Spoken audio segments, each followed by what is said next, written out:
Welcome to the Climate Cooking Show with me, Ella Gilbert. Today I'm going to show you how to cook a cloud with just two ingredients. All you're going to need is some moisture,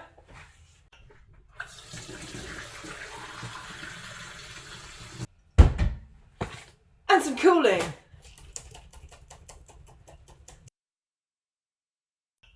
Now first off, you've got to have some moisture. In the troposphere, which is the bit of the atmosphere closest to the surface where literally all the interesting stuff happens, you know, like weather and stuff, you've got a lot of moisture hanging around, so you're pretty good. Step two, you've got to cool that water down. So wish me luck.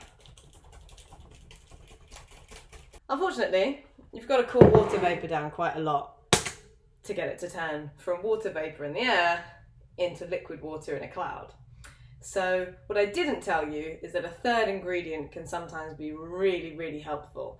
So ta-da! They're called cloud condensation nuclei and they act as seeds. So let's just correct this label.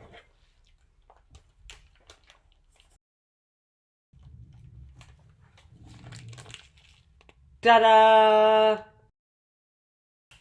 These tiny particles act like seeds so that water vapour can condense onto them, forming lots of little tiny baby cloud droplets.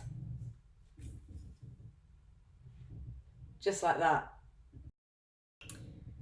Without these guys, any water droplets that do manage to condense evaporate almost instantly because they're so little. So cloud condensation nuclei are really important for producing clouds. With the help of these little seeds, those water droplets can grow, and some of them might stay in the clouds and others will turn into hydrometeors, which is the posh name for stuff that falls out of a cloud onto your head. So snow, rain, sleet, hail, whatever it is, you name it. Eventually, that water will come back down to earth, and you know what that means?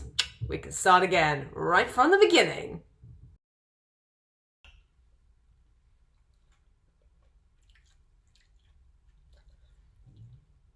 They don't taste that good. Ugh.